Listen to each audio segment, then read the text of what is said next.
Hello out there in YouTube land. Welcome back. Today we are going to review one of our favorite vampire movies, and that is the amazing Interview with the Vampire. So, Tabby and I, when we first met, one of our big things was our shared love of Anne Rice books and films. Yes, and she doesn't have a ton of films, but we started, I think, talking about the books first, and then we launched into the movies. So, Interview with the Vampire is, of course, based on her book of the same name.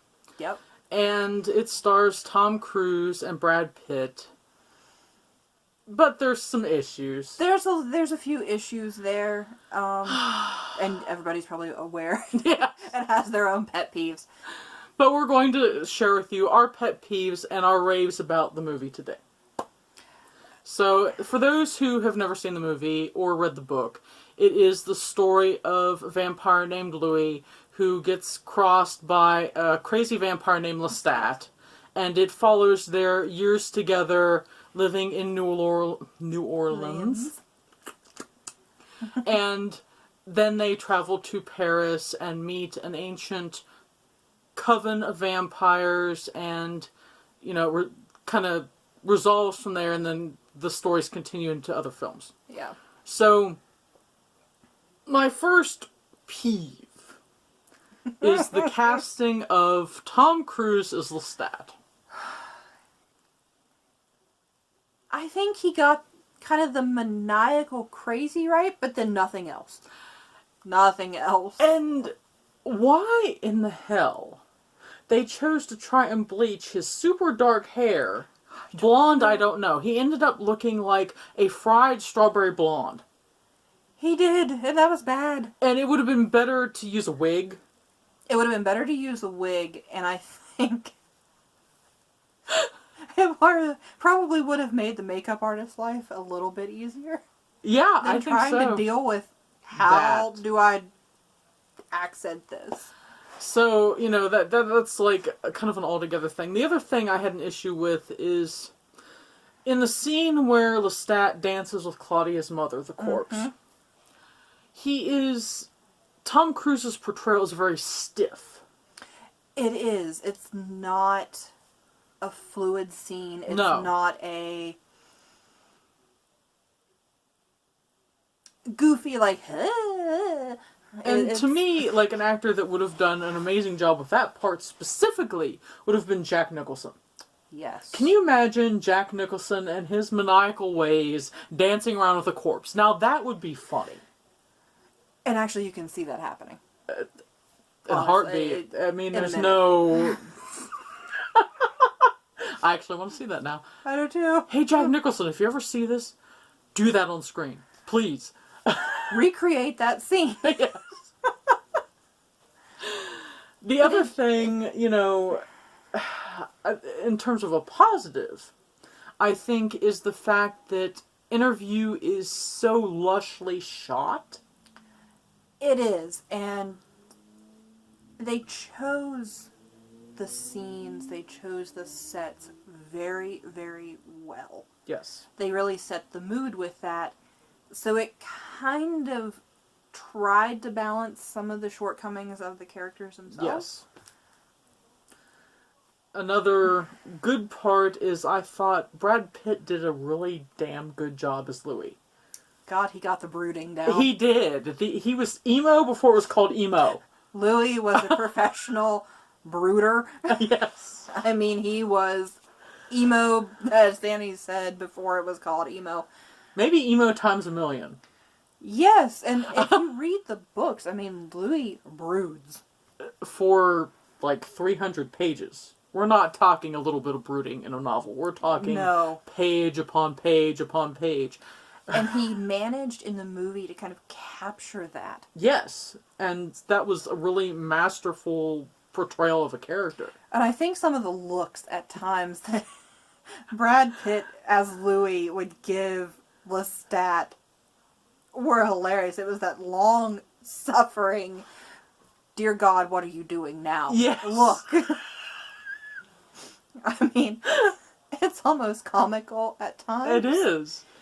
And it's not for the fact that the movie's funny, but for the fact that Brad Pitt created some realism in giving Lestat those looks. Yeah. Because then you could actually see these two creatures living together and how it was kind of like the odd couple, so to speak.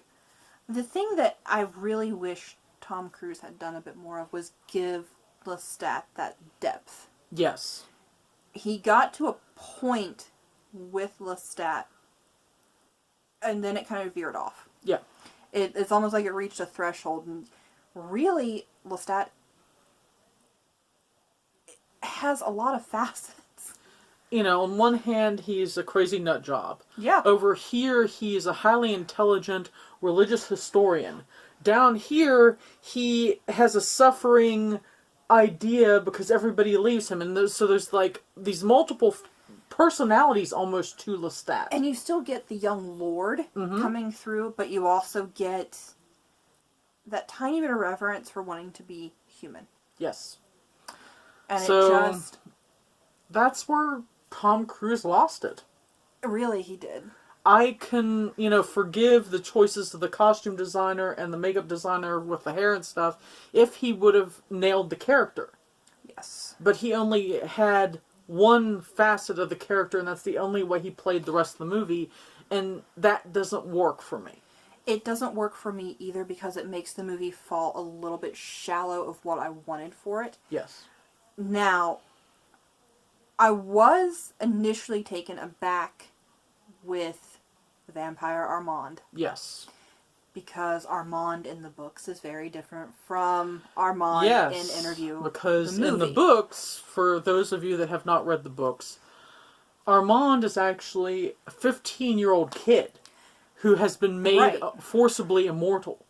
Which is partially why the vampiric community forbids young children. Yes. It's partially. There's more to that story. Because Armand is known to be sadistic and crazy. Yeah, he is. So they made this conscious decision to never cross children or those younger than age of maturity because of Armand. Yes. And you see that sadistic nature come out in Claudia, and I think she was portrayed very well. Yes. I mean, Kirstan Dunst did an amazing job. I mean, she was a child herself playing that role and pulled it off. No holds barred. And she had Great job. As a child herself, portray somebody that was very mature in her head and wanted certain things from life, but was locked in a kid's body. Yeah. And, so the thing about Antonio Banderas' portrayal of Armand, though, is the fact he did it so masterfully. You don't care that he's a full-grown man playing a role that's very different in the book. He made... when I go back and read stuff now, I have to fight the image in my head between Antonio Banderas as Armand versus what Armand is in the book. And for me to have to do that from a movie, that's a pretty good thing. Yes. So, props to Antonio Banderas for completely embodying a character to that extent. And I think that they gave a good progression from when Louis and Lestat were in New Orleans versus when they went to Paris. They had kind of that honeymoon period, if you will. Yes. With Claudia, with her mother, and then you get that sense of gravity of, crap, we've been found out. Yep. And then, the whole section where Louis and Claudia betray Lestat and try to kill him with alligators in the swamp was done very well. It was. The issues I had with that were not so much their actions around it, but the makeup choices for Lestat after he came back. Yeah. Because while, yes, in the books it took a period of time for Lestat to recover from that and so on and so forth, the makeup, specifically the latex appliances, were so heavy that you could tell it was a mask. Yes, and that's where the artist, I think, really needed to go in and refine those edges Yes. and use thinner pieces. Because it just... Tom Cruise wasn't even able to use his face properly enough to show emotion with that makeup on. And that is a major fail in terms of makeup design. It is. Because, it's one thing to have something look great as a picture. It's another thing entirely if you're going to use that design on stage or on film, because the actor still has to be able to emote in order for the makeup to be, realistic and successful. It's like I get moldering coming up out of the swamp and everything, but at the same time, they froze him. Yes. And that's a big no-no. Yeah. You just don't do that. And another positive, I love the addition at the end of the movie of having Guns N' Roses sing Sympathy for the Devil. And, with the whole Lestat coming out, crossing the interviewer and the whole bit. That song was just an awesome addition to the whole thing and, really cemented everything together and brought in the future bit of, Lestat is going to be a rock star, and so it kind of made a segue between those two things. And it did, I was very amused towards the end because, this is Tom Cruise kind of, I think, as he played the character of Lestat more and more, he kind of would try to edge a little bit more, but, oh, Louis. Yes. Still whining. After X amount of years, I'm like, yeah. We can relate to that. And don't get us wrong, we love Louis as a character, but the reason why people love Lestat is his sense of humor. Yes. So, that line Tom Cruise did nail very well. That line he nailed perfectly, Yeah. with the correct amount of emotion in his voice. Just this long, instead of Louis being long-suffering, Lestat's just sitting there like, would you please shut up after... It's just great. So, there you have it, folks. Our total and complete thoughts on Interview with the Vampire. So this, as you're going to see in the next few weeks, we're kind of shifting into vampire movies, and we're shifting our channel a little bit to just review the genre we love.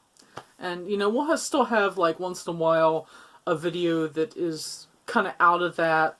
But for the most part, we're really sticking to vampire movies for a while because these are the movies that we are insanely passionate about. Yes.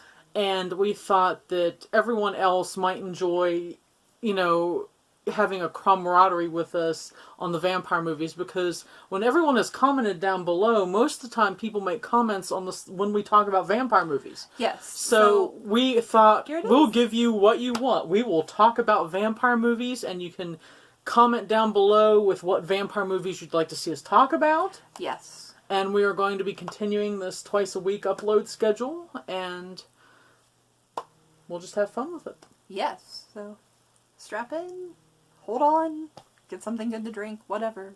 And here we go. Exactly. So until next time.